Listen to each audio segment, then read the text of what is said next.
Hello and welcome to the Winners Never Quit podcast about mental resilience, learning from hardship, all to build a winner's mindset.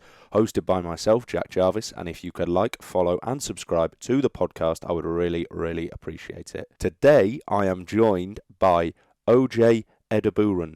He is a British sprint athlete who competes in both 100 metres and 200 metre sprint. He has represented Team GB around the world from the USA to Prague, where he ran a career best in the 100 metres of 10 seconds, 0.04. He's won multiple medals at youth level.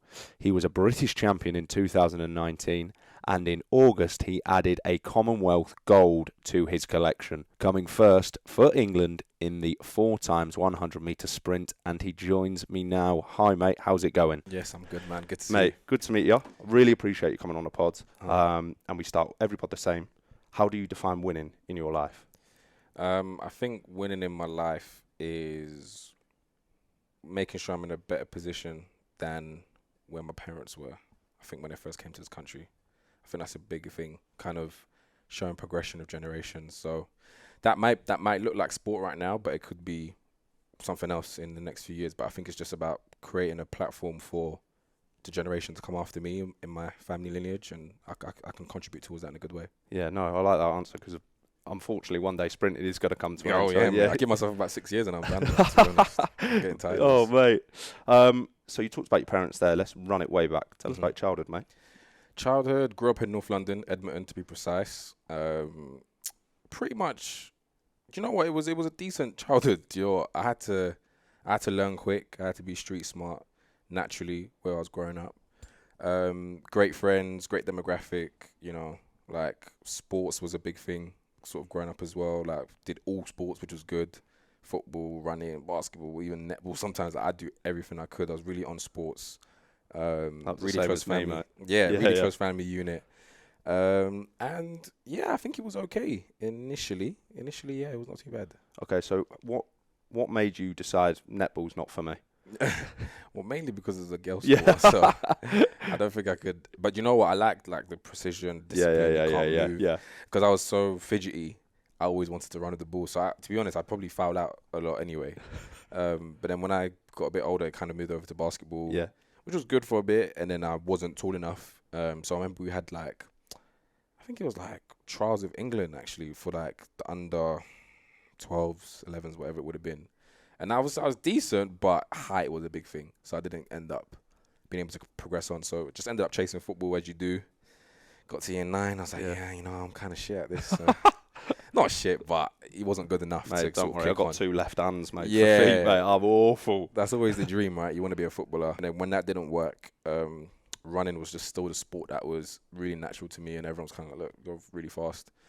And I just, went down to the track and then the rest is history. Before we move on to that, right, I don't want anyone to get it twisted. OJ isn't 5'5", all right? He's quite tall. When I see him, I was like, God, he looks taller than he does on Instagram. Yeah, no, I do look quite short on Instagram, to be fair. But in person, yeah.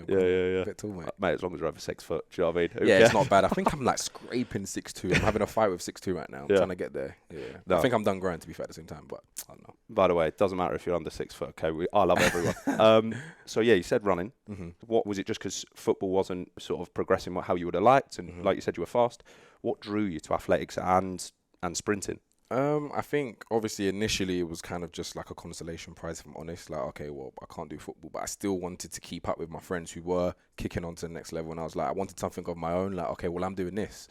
And it was easy for me. Like, it wasn't really hard to do. So when I got into it, I think the first session I went down to the track, I remember doing a session in Air Forces, which is madness. You can't do a session in Air Forces.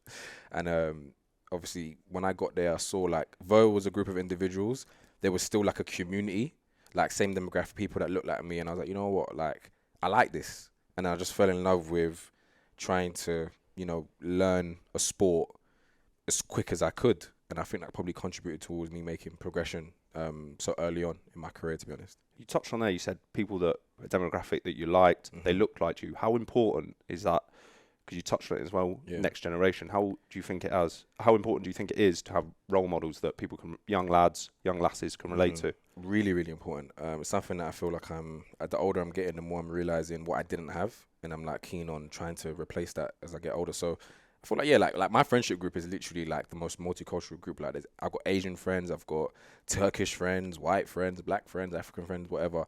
And like, that's kind of rare, to be fair, like where I'm from, like kind of people kind of stick with their own. But like my batch was just like, we were just, those kind of guys were just always together, like literally still friends with everyone till today. And that was great. But when I got to the athletics environment, I don't know, there was something about it where like there was no bit of me that felt like I needed to be anything or dumb down anything. It was just, people just got it, come from the same similar homes or things that you might have been embarrassed about, the other person could relate. And it was just really, I think that contributed towards my love for it. And when I left school, I remember what used to hit me and still hits me now is kind of like when I see teachers that used to teach me, like they'll see me doing well and they're like so happy. Like I'm always going to be critical of myself. They're like, they were so proud of you, where you're coming from. And I looked at it and I was like, you know what? There was no one when I was in school that came from my school, my side of town, apart from a musician or a gangster or whatever, where everyone was like, you know what? He's done it this way, she's done it this way. I want to be like that person. And I think for me, the pandemic taught me I had to rethink my goals in the sport. And I was kind of like, you know what? If I was to stop today, what have I given out there? And for me, I'm like, you know what? I know I've touched someone. Even if I haven't spoken to them directly, someone that's gone to my school, comes from the same area as me, has seen me carving out a lane for myself. And they're like, all right, you done it, I want to do it. I never actually had that. I actually was really just driven on my own, or just driven to do the wrong thing. But I'm like, you know what? Maybe they may not tell me personally, but if I've touched them, I'm happy with that. I actually am. You want to leave something behind because unfortunately we're not going to be here forever. No, we're not. Your early athletics career, right? You told about running in Air Maxes, mate. Who stuck out for you? Them, your first coach, and what did they teach you about the sport? Because I feel you're underplaying it, mate. You're not just fast, mate. Do you know what I mean? I'm quite fast. Yeah, you're very fast, mate. Do you know what? This sport, your sport in general, you can't big yourself up too much because it can play against you. But sometimes you're not present. So I've been really trying to be present recently. So yeah, sometimes I have to say, I'm fast. Yeah. I'm a bit fast. But anyway, first coach was Eddie Stevens. Love that guy to this day. And he just taught me about do you know what? Speed, to be honest. Like, because some coaches will come on like the fitness vibe. Like, you got to get your miles in. Got to get that fitness up, blah, blah, blah, like work hard. Obviously, he wanted us to work hard, but his training program was like a lot around like speed, like just doing the good stuff, the fast stuff. And I think that's kind of where my bias leans towards even till today. Like, those sessions are easier for me and the long runs are always a bit harder. But he just kind of taught me about that grit, kind of believe in yourself and, not taking no for an answer. And I think his approach, like, he was kind of really like Cockney geezer kind of energy, but that kind of like rubbed off on me, like, yeah, just go for it. And I think honestly, it did contribute towards me making the big leap. Like, I was cutting down like half a second, which is like crazy improvement, a lot. And I was getting that improvement so quickly, but because I think those guys, Eddie and Kenny, can't forget Kenny as well. Not this Kenny, Kenny. But I actually had one of my first coaches was Kenny, and again, he was always like, believe in yourself, OJ, you can do it. Like that stuff still sticks with me because it helped me build the confidence in myself, to be honest. By the way, if the sprinting doesn't work out, mate, that's a great Cockney accent, mate. Yeah, you know what I mean? Yeah. The acting be a little career. voiceover for ITV. Yeah. They get paid well, you know. Yeah, Kenny's like that, taking notes. So, you said you're running North London. Mm-hmm. When did you realise, and when was the sort of transition when you started getting picked up by the England squad, GB sprinting squad, and how did that come about? So obviously there's age groups in a sport like most sports. So for me, the first introduction was representing Great Britain at the Loughborough International, which is kind of like a inter-country kind of meet. So it would be like Scotland, Wales, England, Team GB, and then like invitationals like the senior athletes. And I got picked to represent the under-20s at 16. So it was like I was like 2 steps ahead of myself. Obviously, I got my ass kicked by the seniors, but it was more so just that I was there. Yeah. Sorry, how old were you then? 16 at that time. Yep. And then I got selected for the World Youth Championships in Ukraine. So that was my first like international vest. Went there, ranked out of the top 20 in the world, and then left joint fastest teenager in the world. So that was a bit crazy in itself, to be honest. But that was the first time where I was like, because there's a small story behind that. Obviously I was training, like we train club nights, it'll be like Tuesdays and Thursdays, late, finishing at like 10 p.m. It's dangerous when we're going home, but we're all together, so we were kind of safe, but still not safe. So, and this is like the club nights. This is the club, when I was with Eddie and Kenny. So my GCSEs, like I think I'm a smart guy, but like my GCSEs weren't as good. And I know it was because I'm not good at multitasking. Like I'm all in on one thing at a time. And obviously I was really getting passionate about track, but I wasn't good in the grand scheme of things. And then when my GCSE results came out, I had a few A's, B's, C's, and a few D's as well. And I got into college, which was the club, mate. Yeah. No dramas with that. I got into college, which was good, but my dad was like, especially like African parents, they're like big on the education because, when they're coming over here, they're not coming over here for you to they think you're if you want to do something creative, then you're messing about. And it's like, they don't see, I guess now it's a different age now, but at that time, that wasn't really like clear outlets. So it was like, well, do your education. I want you to be a lawyer. I want you to be an accountant or a doctor. That's what you got to do because I've struggled over here and you need to have a good job. So when I didn't get the good GCSEs, I was like, look, this running stuff, it's a load of crap. Like, it's making your grades lower. So I had to beg him. We made a bet. I was like, look, give me 1 year. Let me go to this college, Oakland's College in St. Albans, where I could train, live on campus, and do my A-levels. And he was like, I'm giving you 1 year. If I don't see something that makes me say you should carry on doing this, you're quitting. I said, cool, give me a year. Nice. And I became the fastest teenager in the world. So yeah, I think that shut him up. Yeah. What was that moment like when you won that and you went back to your dad? Was he happy? He was happy, but he was a bit prideful at the same time. So he didn't want to like fully let me know okay, you proved me wrong. So he was like, yeah, that's good.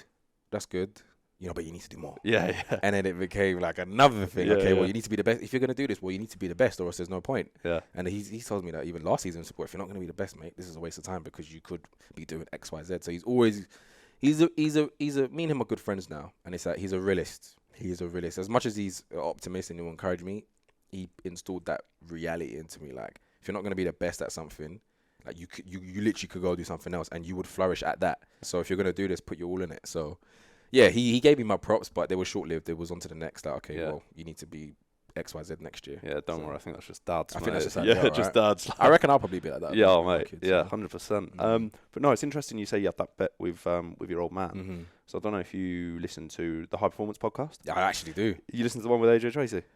I started it. I didn't finish it. Only reason why I didn't was because I couldn't relate to him because he's a musician. Yeah. And I feel like the parallels weren't really the same, but it was a decent episode from what I saw. Yeah. But he had a similar bet, and me and Kenny were talking about it with his mum. Oh. Saying like, I'll support you, but you got to make it. Do it. Yeah, you got to make it. So Standard. You're the fastest teenager in the world. Mm-hmm. Talk us through that youth period because you were very successful, mate. Yeah. Gold at the Euros. So yeah, talk us through that, mate, and those experiences. Yeah, obviously it was a great time. Like I was the man. Do you know what I mean? I was like that everyone wanted to be around me. I'm like the new kid on the block. Some guys liked it, some guys didn't. Yeah. I was quite. Did the girls like it though? Yeah, that was a different. Next question. That was a different moment in time. But yeah, it was good. I was on the up. I was obviously confident, arrogant, whatever stuff you are when you're young and getting success easily. So yeah, I won the European Juniors. Won the European Juniors, which was good. Got signed my first deal with Adidas, making money now. Like mum and dad were giving me like pocket money before, and then now I'm like, yeah, I can do my own thing. I can give you guys money if I wanted. Like it felt good. Year after that, I go to the Olympics. First year out of juniors, which is kind of unheard of. And I'm right there scrapping with the seniors like straight away. Win the under 23. So everything's like up and up and up. But I think the issue I had with myself was internally I put a lot on myself. Like I wanted to be Usain Bolt like ASAP because I was showing potential. Like, well, if I can run a 10-1 at 18, when I'm 25, I'm gonna flip and run 9.5. I just thought it was that simple. Yeah, but it's not because I'm 25 now and I haven't done that. But yeah, I put a lot of pressure on myself. I didn't ever pat myself on the back for the progression I was making because I was still doing really well. Like some guys that still ain't even done what I've done. Yeah. All now, and that was almost 10 years ago. Yeah. And then externally as well, people around me were like, blowing smoke up my ass if I'm honest. I don't blame them. Yeah. I don't want to blame people, but it contributed. Like everyone's telling me, look, you're the shit. Yeah, man, give it a year or two, sub 10, this, that. So my head was just in the clouds, and I never really got out of the clouds until I think 2017. like I'd missed out on the world champs, which was the home world champs, right? This is like London 2012 part 2, so it's massive, right? I didn't make the team. I came 4th, and like I imploded so badly because it was the first time I tried to go for something and didn't get it, and I just lost all my confidence. I was like, "Wow, I'm shit." And then the sort of like the come down of that, and then saying, "Okay, where am I at now? Where do I want to go?" I think that's when I started to sort of be a bit more kinder to myself, be a bit more patient with myself, and then I think that helped me win my first British title the year after. So yeah, that's kind of what the journey was like, to be honest. Is that the biggest hardship that you've had in your career? I've had a few, man. You have a lot in this game. Do you know what I think the biggest hardship was? Probably this period just gone, 2020 to 2021. So, coming off the back of 2019, I've literally like had this season of my life in the sense of I've gone to the European. Every goal I put, I literally got, apart from breaking 10 seconds, the only goal I didn't get. So I went to the European Indoor Champs, made the final. I've won the British title in a year that was really, really hot. Got to the World Championships, made the semi-final. Like the next step is the final, right? And I'm like there with the best in the world, like racing Johan Blake, Justin Gatlin. Like I'm really up there. And so I'm looking at the Olympic year like this is perfect timing. I'm gonna be on the money come Tokyo, and then the pandemic came, and it came at the wrong time from a mental and physical perspective, because I felt like I was starting to approach not the peak of my powers, but I knew I was going to do something good in 2020. And so that stopped. And then after that, I think my mental health just took a crash as well, to be honest, like most people did in that period of time. And then I just didn't really like everything kind of just unfolds, and I didn't really get a chance to repackage it, to get back on being an elite athlete. Let's go. We've got the Olympics now, it's next year. And then got a knee injury, and then I missed the Olympics. So it was a really, really bad period. It was a really bad period of time. Like, I'd never run that slow since I was even 16, 17 years old. And then I'm like 25, meant to be this like athlete who's experienced. Yeah, the guy, And I'm running like literally dog shit. And it was embarrassing, like it was just embarrassing. Yeah, it was just embarrassing, to be honest. Like I can laugh at it now because obviously I'm in a better place, but it was tough. Remember, like you're not thinking the Olympic year's meant to be like this. And yeah, man, it really rocked me. So I think that was probably the hardest period of my career I've had. I always think this about like athletes that compete in the Olympics. Premier League season comes around every year. If you have an absolute stinker, even if you have a stinker in a World Cup, go again next week. You go again. In the autumn. Like that's you till Paris. Yeah, exactly. So what brought you out of that? How was your mindset, and what brought you back? I had to it wasn't a natural process, because if I left it naturally, I probably still would be upset now. I think I had to force myself out of it. I went to America. I just said, I need to get up out of here, change my environment, and just get uncomfortable and just really, really get a bit nitty gritty with it. Like, okay, I'm not taking no for an answer. I know how good I am. I know what I can bring to this sport. I'm going to do it. Okay, I don't give a shit kind of thing. And I just kind of just went into autopilot. I became a bit robotic. I had to, I think. I don't think it was healthy, but I think I had to, just to get back on it, because the world's not going to wait for you kind of thing. And I think that helped. That did help. And then it kind of caught up with me a little bit in the summer, but I just had to just go into autopilot and just say, listen, I'm not taking over for an answer. I'm very stubborn when it comes to things I want in life. Yeah. I'm just like, nah, I can't have this. Yeah. When you say you went, were you going out to America to train? Yeah, I moved out to America to train. I went to Atlanta. Who were you training under? Altis, I was with Stu McMillan. He's quite renowned in coach education space, bobsleigh, track. Like they're really good at what they do. And it was a good time. I definitely started to love the sport again, which is important. It was good to experience America in general. Like it was just a whole different, like seeing how they do it. They're the best in the world right now. Seeing their culture, their mentality, they have nothing. Like there's some guys that are as fast as me. They've got to work a 9 to 5 because they can't get a contract. So like it's really cutthroat over there, and it made me a bit more grateful for my circumstances and how I've come up in the sport. But also made me realize, look, if you want to be at that top end, like you need to be a bit of a dog about it at times. Having just a balance. Cause I don't think I'm like that naturally as a person, but it's understanding the beast you're up against. Like this, look, only 8 guys are going to share the pleasure of being a finalist, and there's forget the world. There's millions of people in the UK, let alone the world. And who am I to be in that 8? I've got to go and take it. It's not just going to get given to me. And it kind of reignited that fire. So that helped. That did help, to be honest. So I think I just had to just change my environment and just get after it. And then you come back, start of this year. So talk us through this year, because You've had a pretty good year, mate. If I say so, from the outside looking in. So this is another thing I think I need to get better at, because I still just nitpick about what didn't go well, which isn't good. But it was a good year. Like I said, the year before I could only run 10.4. I didn't get out the semi-finals at the Olympic trials. Didn't go to the Olympics. Wasn't even ranked in the top 20 in the country. Like really, really shit. So this year I ran 10.07, which was my second quickest time ever. I was back up against the fastest in the country, fastest in Europe. Made the two individuals, which is the 100 meters at the Commonwealth Games, 100 meters at the European Champs, which was good. And then got a gold at the Commonwealth Games, which was good. It was my first senior medal. You know what I mean? Yeah. And I think sometimes when you're chasing your tail, you forget. I actually haven't done that before. But again, if I'm in the mindset of I need to be here, I need to be here, I need to be here, you know, a bit of me might have just like disregarded it, like, it's just a Commonwealth medal. But it's like, no, that's your first senior medal at a home games. I ran an anchor leg, and I wasn't even picked for the competition 5 days before. I was a late replacement. So when things like that happen, it doesn't matter where I want to be. I'm like, you know what? Just soak it up, because that was a special moment, and that's something that when I've got a family of my own, that's going to be replayed for years to come, and I was a big part of that. So that was a real good silver lining for me, to make me realize, you know what, the pain and suffering that I had to endure on my own in 2020, sort of right the way through to 2022, it felt like it was worth it. It didn't feel like it was a waste of time. Yeah. And it gave me the engine to say, okay, I know I want more, but like it's not a toxic motivation. It's like, actually, no, that was encouraging. Like, you can do it. I want more moments like that. It's just more fun, you know. I want more moments like that, and that's kind of, I guess, just created the mindset sort of going into this year, really. OJ, mate, like, I'm just sat here, this mere mortal, and you're like, oh, well, mate, that's a big thing. And I always think, you know, running as a relay team, right? And this is just how I think as a guy that probably runs a 20.04, right? You'd get under 22. Yeah, I probably wouldn't. Like, not only have you won it for yourself, but you've won it for 3 other geezers. Yeah, man. Or 3 other girls. Like, so big. To me, it's massive, It mate. is big, and it's a different feeling. Like, you don't get moments to feel like a team. It could be very, very lonely out there. And I hadn't done the relay for like 5 years. Like, anyway, I won't get into that, but I hadn't done it for 5 years.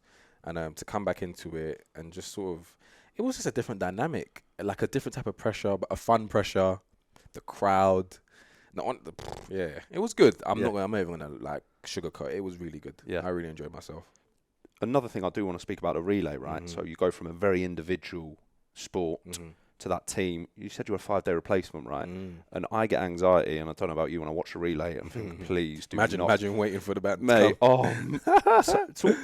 It's crazy. Yeah, so talk about that, because it gives me anxiety. I'm not even involved. I'm just sat on my sofa, mate. So, man, it's like, you've practiced and everything's gone well. For 5 days, do you know what I mean? Let's have it right.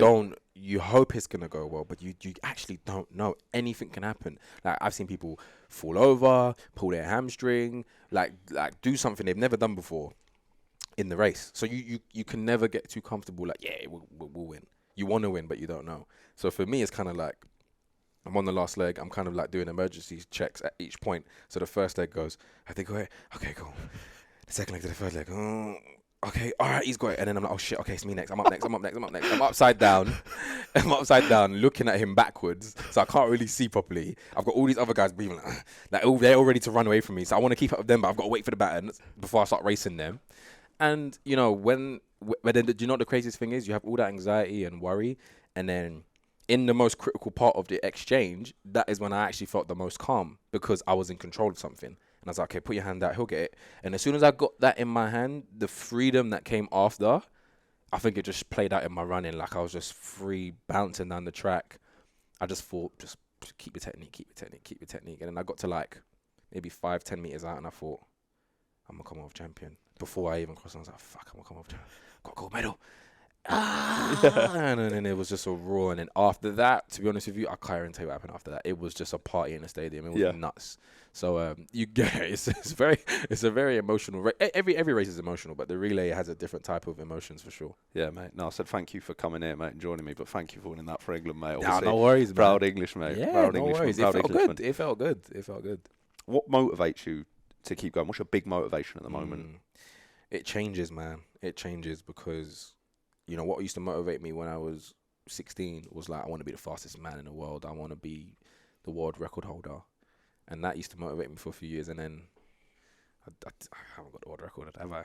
Yeah. So, you know. Mate, there's still time. Do you know what I mean? There is still time. But you know what? I'm a realist, innit? So, Yeah.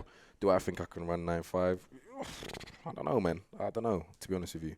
I don't think so. Nah, it sounds negative to say, but I don't know, man. I'm 50-50 with this stuff. Like I'm an optimist. Yes, I want to get the best out of myself. I'm not gonna put this huge rock of pressure. Like, if I don't do this, I'm a failure. So I think what motivates me right now is honestly, it's two things. It's trying to achieve my full potential, which doesn't have a full stop to that.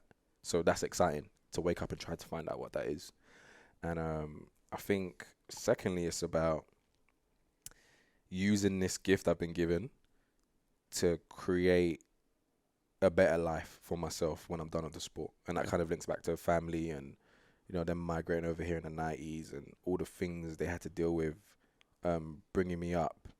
You know, I feel like if this gift that's been given to me in the sense of I get to run for the country, I get to travel the world, run in front of loads of people. Not everyone just falls on their passion like that. So if I waste it, not only am I wasting my own talents, I feel like I'm almost almost doing a disservice to like the work my parents had to put in to like put me in this position. And to be honest with you, it's not even a thing of owing your parents, it's just more like understanding like everything has to evolve. So if I don't evolve what they've done, to me it's a failure. And it's not pressure, but it's just a motivation right now. Mate, that's a lovely answer, because I'm not going to lie. I thought you'd be like, yeah, what motivates me is Paris. Do you know what I mean? But no, that's really nice. It has to be internal. Yeah. Because I don't know what's going to happen in Paris. Yeah. I hope I'm alive. Yeah. Do you know what I mean? Let's not. I don't want to be morbid, but you don't know what tomorrow looks like. So I can't just create this motivation about something I haven't seen yet, and I don't know what's going to happen. Yeah. It has to be things that I can control and feel every day. And working towards that event, as opposed to, you know, because the event's gonna, regardless of what happens, the Olympics is gonna happen whether I'm ready or not. So that can't just be that. It's too vague and too boring. Did you learn that? You know, we spoke about that hardship in your career. Tokyo, I learned that in Tokyo, man. Yeah. Like I was so on there. Tokyo's gonna be my competition. I'm gonna do this and that. And then I went there. Yeah. And literally, I remember recording it because I was like, I need to document this stuff. Like, I remember waking up in my room and I'm recording the Olympic final that I thought I had a chance to be in. And then I'm like, well, you're in East London, mate. You're not there. You're not in Tokyo. Yeah. And it, like, life just happens. Yeah, yeah. And the reality of life for me right now is like, it's your responsibility to get ready for things and to prepare yourself and put yourself in the best position. Hence why I'm training every day. Yeah, yeah. But the event is fixed. It will come. Whoever's ready will succeed. Whoever doesn't will fail. And then we'll say on to the next. Because I'm talking about world champs now. I'm not talking about Paris anymore. Yeah. Tokyo. So that's just the way the world works. Yeah. I can't get so emotionally attached to events. I just don't know if it's a healthy way to live life. Right now. No, 100%, mate. Yeah. We only this interview now, but it feels like you learned that from Tokyo and those lessons. But 100%. No, mate. So you're saying this year. So what's the goals coming up for the next? How does the season work? How do your training cycles work? I'll give you a basis of that. So the only thing I did see on your Instagram that made me laugh. Yeah. That TikTok, you and your girlfriend. Oh yeah, mate, the first drink of the off season. Mate, you don't get a lot of time to drink. Yeah, so no, I can imagine, mate. You got to have that discipline, though, mate. But I am paying for it now because I suffered this first week back. I was really bad, really bad. First week training back there. So this is my second week now. Okay. Last week was tough. Oh my god, I was gonna have a heart attack. Like, it was bad. It was a reality check. Though. Like, listen, mate, you're back in it. And I was like, okay, cool. Mate, this week do not worry, mate. So I ran a ultra marathon last couple of weeks ago. Okay. And I've just got back in the gym, mate, and I went 120. Bear in mind, I've squatted a lot more than that. I put it on 2 reps, and I said, no, I don't want this smoke, mate. Just racked it straight away. Text my coach. I was like, right, we need to get a plan together because it's not easy. When you the thing is so annoying about life, I think, it's like it takes so much work to master something to be prepared, and literally a tenth of that time to just lose it. Yeah, like I can be training a whole year, take 2 weeks off, and I've lost all the work. Especially if it's physical. Yeah, you know especially if it's physical. It's really annoying. Your game, mate. Like, I'm like, why can't it just stay for at least a month? Yeah, like, 2 weeks, bam, done. Yeah. So anyway, I took the break because mentally I needed it. So that was more important. 100%. But how the year works is obviously it's also from October, January from October to January. Yep. It's like hard conditioning, preparation, long runs, lifting heavy as you can, running as far as you can, condition yourself, getting yourself ready for fit for purpose. And I think once you get into sort of December, moving into January, you start to do a little bit of speed work. January to end of February is the indoor season. So that's when you only run the 60. Okay, yeah. Because it's too, I guess the meaning behind it is because it's too cold to do the summer events. It's not optimal to do athletics in like less than 10 degrees, 5 degrees. Yeah, it's I can imagine, mate. So we do indoor season, and then you could have like your circuit races, your Diamond League equivalent races, national champs for the 60, and then like the European or the world champs and so on and so forth. So we'll have that. So this year coming up, obviously we have all the tours, and then there'll be the British champs some point in February, and then the European champs in Turkey, which will be first week in March. After that period, you go back into some hard training again. You can either stay in the UK or you can go to warm weather training, which is what a lot of people do to get in the sun because you're getting ready to prepare for the summer. Yeah. So then that'll be like March to, let's say, end of April, that period of time. Then you may get some races in America, preseason races, or you can just be training through it and you start your season in May, depends on what the strategy is. And then the season will officially start in May, outdoor season. Yeah. Right the way through to September. Again, you've got your Diamond Leagues, your World Tours, domestic competitions. Nationals is always in June, towards the end of June.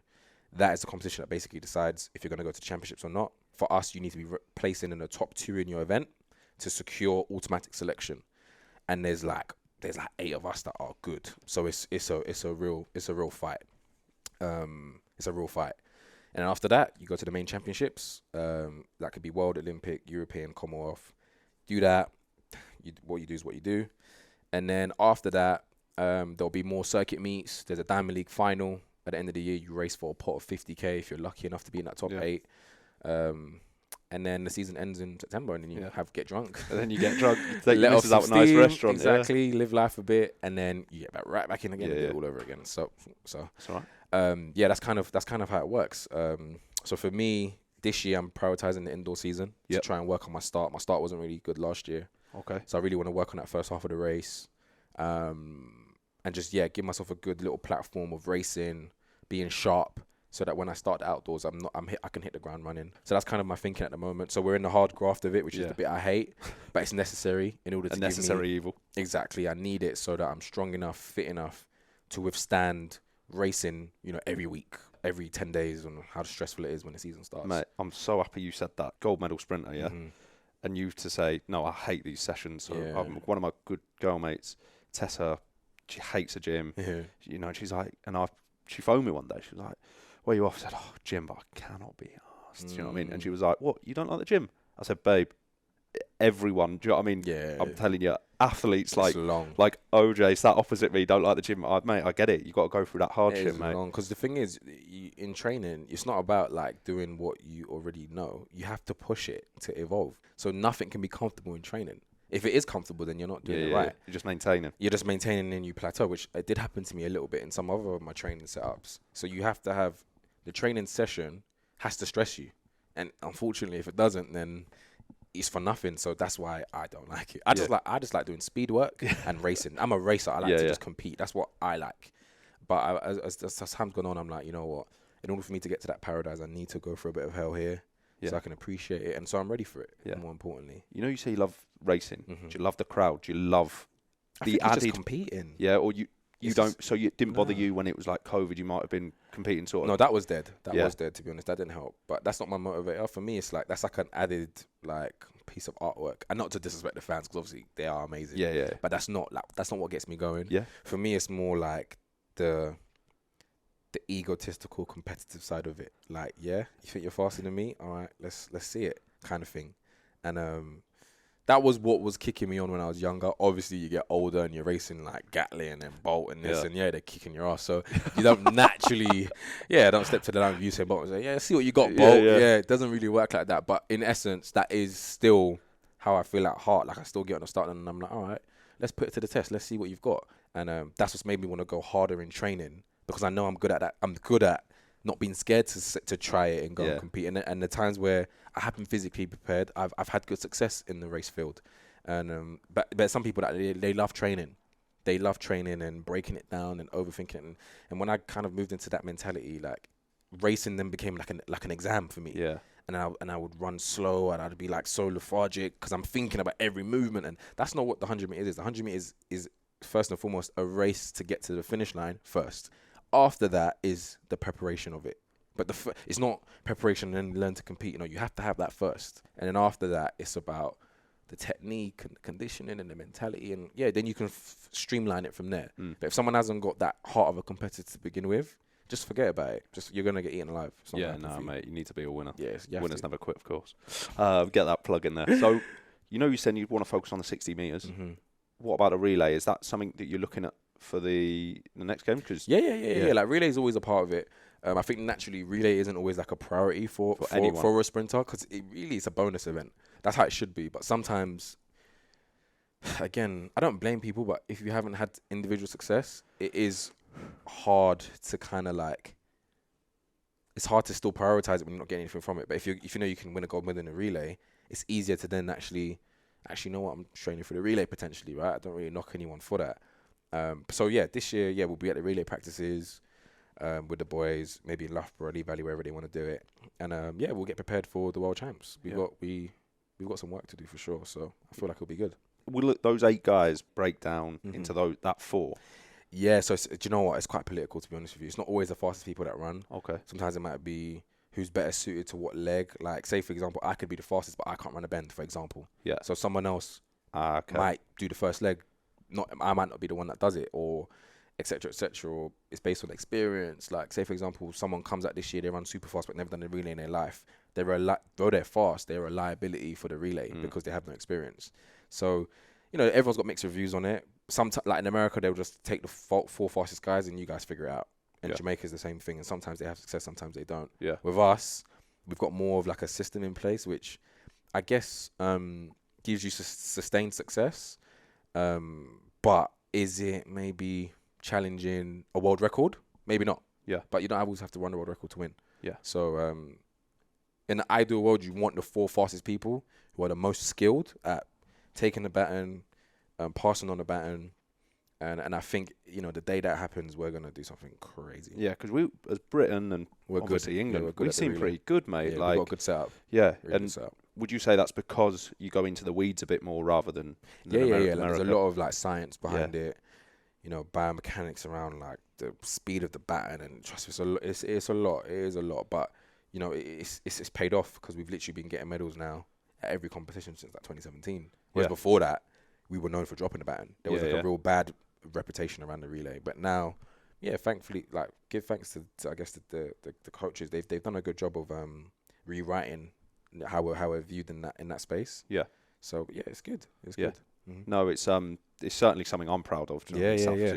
One thing I do want to speak about, it's been in the news recently with Conor Ben, is adverse finding. Yeah. What's been your experience with like sort of performance enhancing drugs within athletics and none. Yeah. No, obviously none. Bloody good answer, mate. Yeah. None. I actually had a drug test the other day, actually. Because what's something I think a lot of people don't understand is how is it done? How invasive is it? Okay, okay, that's a good thing we'll talk about then. Yeah. So the first drug test, answer, by the way, I love. No, it's the truth. I've never had any issues. The first drug test I had was when I was at the World Youth Competition. Right. Remember, I'm 16, and I never had no experience with this. Right. So you go in, you might get someone randomly come up to you. Hey, you've been nominated for a drug test. You can't say no, because if you do, it's marked as a missed test.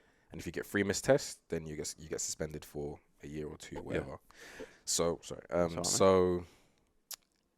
come over. Yeah, you're allowed to have a chaperone with you. Yeah. So that would have been a Team GB representative. So obviously make sure you're safe, you're underage and whatnot. You go there, you fill out this form, your date of birth, passport information, what have you consumed in the last 7 days. At that time, it might have been, I don't know, chicken and chips, or no, I'm joking. Orange squash. Like, electrolytes, like whatever, nothing serious. Yeah. And then they say, cool, do you feel like you're ready to pee? And I'm like, yeah, okay, go to the toilet. All right, mate. Put your trousers down to your ankles. and lift your top up Yeah. to your chest. So they're seeing everything. Yeah. And then, man just standing there, like, just looking at you, just pee. Yeah. So the first time, it was like, I couldn't, like, actually pee Yeah. because my body kind of went into, like, a bit of a Stage shock. fright. Yeah, stage fright, yeah. And I was like, this is weird. And then I don't know, I think I found a way to obviously do it. And after that, it was okay. And it never, that feeling's always a bit like, I can't believe there's a man just staring at everything that I've got. And then the worst ones are like first thing in the morning. So sometimes you might get a 6 a.m. test and like you're really not ready to show everyone. Yeah. Like you're really not ready to show for anyone. Yeah. If it was a female, like you're not ready to flip and just do that first thing in the morning. Yeah.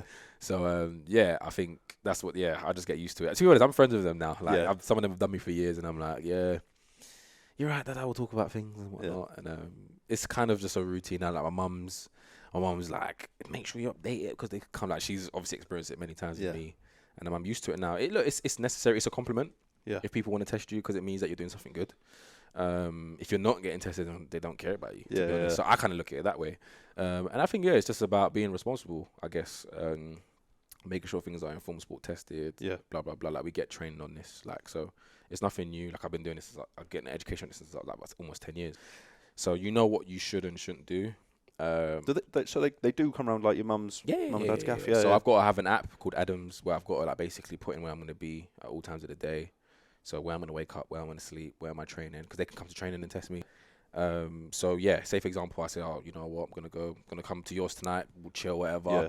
I end up falling asleep. I have to update that. I have to update that. And if you don't, it's a missed test. Yeah. So it is like, it is invasive, but it's to ensure that the sport is like on a level playing field. Obviously, it never is because people find sophisticated ways to cheat and whatnot. But for me, I kind of came to terms with that a long time ago. Like, there are going to be some people in the start line who maybe they're cheating. But again, that's what I'm trying to say even earlier. Like, with trying to have external motivators, like, I can't do that. I don't know what everyone else is doing.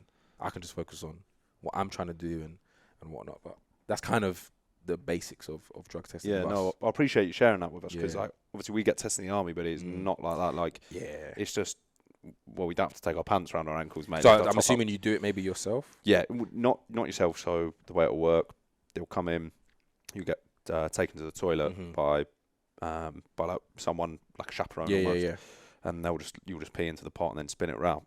Oh, so they don't watch you pee? No, like some depending on who it is, but that's only happened to me like twice. The thing with us is that they'll literally like they have to look because there's been times where people say he's got his back turned, she's got his back turned.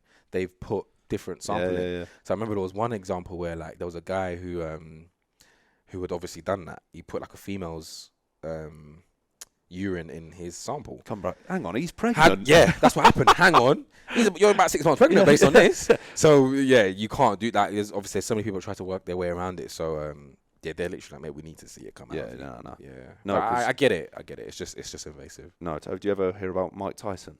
No. So apparently he had like a prosthetic. Yeah. Okay. And then just, do you know what I mean? So he used. So he was just like putting. Just squeezing the last out like it's bloody ketchup bottle, mate. Jeez. Mad. Yeah, mad. Yeah, people are wild when it comes to this stuff, man. But it makes you realize that, again, the sport you're in, like it's elite. Everyone wants to win, and sometimes people will substitute morality for greed. Sometimes, like that does happen. But I didn't realize. So you touched on the Diamond League as well. Like the Diamond League, like 50 bags, mate. That's a lot. Like, are you going to be trying to? Yeah, so it's quite political. Yeah. So obviously, one person wins that, and the way it works is kind of like, to be honest, yes, you need to run fast to get in. So really, to get into Diamond League these days, like if you're not trying to be like a last minute replacement the day before, because that's not good anyway. You need to be running sub 10. Yeah. So I'm like knocking on the door of it, but you need to be running sub 10 to get invited. So they'll usually invite like the top 10 guys or offer it out to the top 15 maybe. Okay. And then it depends on like your agent, if your agent's got a good relationship with the people. So it's not like, if you're listening. Yeah, it's not black and white in terms of just like, oh, you're good, so you come to the race. Like it's very political. And then you've got to do a lot of them throughout the summer because there's a league. Yeah. And the more points you got, then you get invited to the final to then compete for the 50K. And then they've got like a world continental tour, which is like a similar workings, but it's just like a level below. And then they'll have so that's a gold tour. Then they'll have a silver tour, a bronze tour. So in an ideal world, everyone of different levels, because not everyone's going to be Olympic champion level, you might be national level and you're trying to break into the international, you should have an opportunity to race. Only issue is, are there enough competitions to allow everyone to race? No, there isn't. And that's why it becomes a cutthroat thing. Yeah. If you're not ranked in that top 50 in the world, you're not really getting invited to these races. So that's where it becomes really, really elitist, to be honest. Do they care about profile as well? Probably to a degree. They won't say it, but they probably do. Yeah. If you've got like, I don't know, 500,000 followers, and you're doing good, you know, the promotion, the blah blah blah, the marketing, does that add more than someone else that's got maybe 3K, 4K? Yeah. But it does. But that's faster than you. Do you know what I mean? Yeah, it does. It does. Like I remember 2020. There were like brands like, so our main source of income will usually be the shoe sponsor, like Nike, Adidas, Puma, blah blah blah. So I'm lucky to be been with Adidas since I was like 18, right? And in 2020 there was a lot of cuts, because naturally everyone was just getting slashed left, right, and center. And one of the main things we were hearing was, you know, it's not just about your performance on the track. We want to know, what are you bringing to the table from a marketing perspective, your brand perspective. A lot of people slept on that. They're kind of like, well, if you're fast, and that's it. Not in this day and age. Yeah. Like, where content and social presence is so important. You know, if you're not visible, you're not doing anything. Yeah. And even from when the brands are saying that, I was like, right, okay, the game's changing. Whereas before it was like, nope, you run fast, you get taken care of. Yeah. Some people are running fast now, and they may not even be making more money than someone that is a bit slower but has a bigger brand. Maybe they're getting paid more. So the game is changing in that sense. The game is definitely changing. No, mate, I can totally understand, mate. I was saying to Kenny then, like, raising money. So what I did, you know, it doesn't matter how hard it is. It matters how many people know about it. Yeah, literally. You know, people need to know about it to give you some dough. 100%. So, mate, great conversation. Really appreciate it. And I like to sort of ask for your bit of advice that you give to a young OJ or a young lad trying to get into sprinting. Yeah. You know, what would you tell him now? Now you've lived. You haven't lived it, mate, because you've still got a few we've got 6 good years, mate. Yeah, I know. So, yeah, what would your bit of advice be to a young OJ? Do you know what? I would say take one step at a time. Don't think too far ahead. Keep it simple, and keep accountable. Keep accountable, and do not make excuses. I feel like if I'd like sort of put those things to work, I reckon I would have been at a higher level maybe 3-4 years ago, I reckon, or 5 years ago. Would have happened probably sooner. But these are, when a young person achieves something ahead of their time, it's not just because they're so good. They clearly got attributes that are ahead of their time. And I don't think I had all the attributes. Physically I did, but mentally, maturity, I didn't have it. So that's what I would try and, like, when I have kids, I'm going to be trying to slowly force feed those things in, because that's what's going to help you stick out. That's what I'd say. I really like that, mate. I'm a big believer in taking accountability, mate. But no, thank you so much, mate. And guys, that is the end of the podcast today. If you enjoyed it, please could you like, follow, subscribe, as it really helps grow the podcast. Thank you for listening, mate. Nice one, man. You enjoyed that, bud? Thank you so much, mate.